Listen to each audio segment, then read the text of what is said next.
औज़ुबिल्लाहिमिनश्शैतानिर्रजीम बिस्मिल्लाहिर्रहमानिर्रहीम। मोहतरम नाज़रीन, ओके न्यूज़ टीवी, फेसबुक पर सरगोदा सोशल मीडिया और राना साहिद के साथ पेज से मैं हूँ आपका मेज़बान राना साहिद इकबाल। जैसा कि आप जानते हैं कि मुख्तलिफ इशूज़ पर प्रोग्राम पेश कर रहे हैं। अगर आपके इर्द गिर्द कोई मसाइल हैं तो आप मेरा व्हाट्सएप नंबर 0321600749 नोट फरमा लें और किसी भी शिकायत की सूरत में हमें आगाह करें। इंशाल्लाह हम आपकी आवाज़ हुकाम बाला तक पहुँचाएंगे। नाज़रीन, इसके अलावा हमारी कोशिश होती है कि हम मुख्तलिफ सियासी समाजी शख्सियात के इंटरव्यूज, तारफ और सरगोदा में जो डेवलपमेंट के काम हैं, जो मुख्तलिफ प्रोजेक्ट्स हैं, चाहे वो सरकारी सेक्टर में हैं या प्राइवेट सेक्टर में हैं, उन्हें भी आवाम के सामने पेश करें।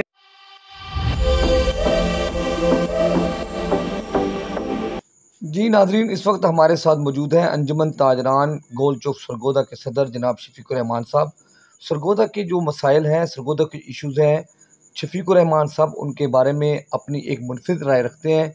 आज वो हमारे साथ मौजूद हैं और हमें बताएंगे कि सरगोदा में तजावज़ात के हवाले से क्या मसाइल हैं और तजावज़ात का जो अजदहा है, तजावज़ात के जो बढ़ते हुए मसाइल हैं, वो शहरियों को किन मसाइल से दोचार कर रहे हैं। आइए हम शफीकुर रहमान साहब से बात करते हैं, उनकी बात सुनते हैं। जनाब शफीकुर रहमान साहब।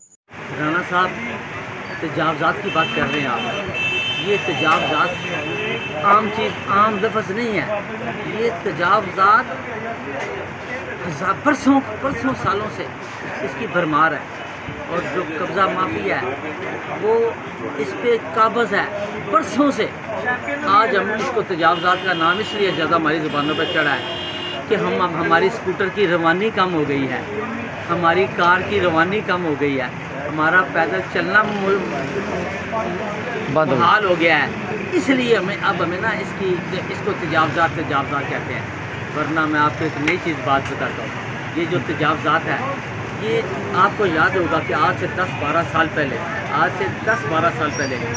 जब उमरा ने कॉलोनियाँ बनाई थी शहरों से अलग अपना लाइफ ऑफ स्टाइल बनाने के लिए, उन कॉलोनियों को उन्होंने दीवारें तमीर कराई थी, उसके ऊपर गेट लगवाए थे, चौकीदार बैठाए थे। क्या ज़रूरत थी? क्या वो पाकिस्तानी नहीं थे? क्या वो पाकिस्तानी बनकर जीना नहीं चाहते थे? उनको क्यों ज़रूरत पेश आई? सिर्फ ज़रूरत इसलिए पेश आई कि आम तबका हमारी कॉलोनियों में से गुज़रगाह ना बना ले, आम तबका यहाँ से ना गुज़रे, और उन्होंने उसके लिए अपना ये बंदोबस्त कर लिया। राना साहब, ये अब जो सड़कों पे कब्ज़े हो रहे हैं, ये जो सड़कों पे कब्ज़े हो रहे हैं, फुटपाथों पे कब्ज़े हो रहे हैं, ये उसी अशराफिया का रिएक्शन है। ये अशराफिया के उस अमल का रिएक्शन है। और ये इसकी मैं आपको मिसाल देता हूँ कि मैंने अपनी ज़िंदगी में देखा है।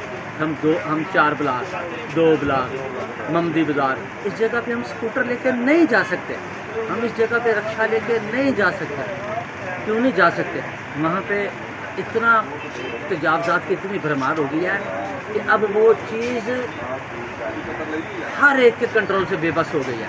बेशक इंतज़ामिया हो, गवर्नर पाकिस्तान हो, सदर पाकिस्तान हो, वाज़े पाकिस्तान हो, जो भी कोई अदारा हो, इन बाज़ारों को आज 70 साल से इनकी हालत तब्दील नहीं कर सकता, जैसे भी कोई हुकूमत आई है। और ये जो 4 ब्लॉक है, ये भी ऐसे ही है। होगा क्या? होगा यही होगा जिस तरह इन 4 ब्लॉक, 2 ब्लॉक, ममदी बाज़ार के रास्ते आम लोगों के लिए बंद हो गए हैं। ये जो सड़कें हैं, ये शुरफा के लिए या शराफिया के लिए, ये भी वो बंद कर देंगे। अब आप देखें, एक दुकान के बाहर एक गुब्बारे वाला खड़ा है, 3 रेहड़ियाँ लगी हुई हैं, 4 चिमटी खड़े हैं, किसी की ज़रूरत नहीं। राना साहब, आप इस दौर की बात कर रहे हैं। वो दौर गया जब रेहड़ी वाला आगे होता था तो कार वाला हारन बजाता था।